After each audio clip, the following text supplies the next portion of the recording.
আজও হলো না। ইন্টারভিউ বোর্ড থেকে বের হওয়ার সময় সেই একই চেনা হাসিটা দেখলাম। আমরা আপনাকে জানিয়ে দেব, এই একটা বাক্যের নিচে কতগুলো স্বপ্ন চাপা পড়ে আছে। তা হয়তো এই হাসি মুখের মানুষগুলো কোনো দিন বুঝবে না। বাসায় ফিরতে ইচ্ছে করছে না।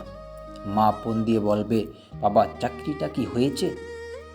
মাকে কি করে বোঝাই এই শহরে দালালগুলো যত বড়, আমাদের মতো মধ্যবিত্তর জন্য তাদের দরজাগুলো ততটাই ছোট। ডায়েরির পাতায় বিসিএস আর ব্যাংকের জবের রুটিনগুলো এখন বিদ্রূপ করে হাসে। সার্টিফিকেটের ফাইলটা বড্ড ভারী মনে হচ্ছে আজ, ঠিক যেন আমার কাঁধের উপর চেপে বসে একরাশ ঋণের বোঝা।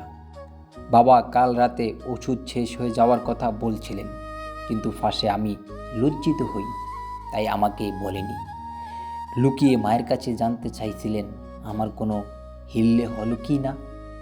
বুকটা ফেটে যাচ্ছিল সেদিন, যে বাবা সারা জীবন রোদে পুড়ে আমাকে শিক্ষিত করলেন, আজ তার ওষুধের টাকাটা দেওয়ার যোগ্যতা আমার নেই। বন্ধুরা সবাই সফল, কেউ বিদেশে, কেউ বড় বড় চাকরি করে। ফেসবুকে ওদের হাসি খুশি মুখের ছবি দেখলে নিজের ঘরের অন্ধকারটা আরও প্রকট মনে হয়। লোকে বলে চেষ্টা কর, লেগে থাক। আরে ভাই, শেষটা কি বাকি রেখেছি? জুতার থলি তো ক্ষয় হলো এই শহরের পিচডালা পথে হাঁটতে হাঁটতে। টিউশনি করে হাত খরচ চালানো যায়, কিন্তু স্বপ্ন কি কিনা যায়? বেকারত্ব একটা অভিশাপ নয়, বেকারত্ব হলো জ্যান্ত মানুষের লাশের মতো বেঁচে থাকা। মাঝে মধ্যে ইচ্ছে করে সব ডিগ্রি ছেড়ে ভুঙ্গা বানিয়ে রাস্তায় বিক্রি করি। অনত বেকারত্ব এই তকমাটা আর সইতে হবে না, কিন্তু পারি না।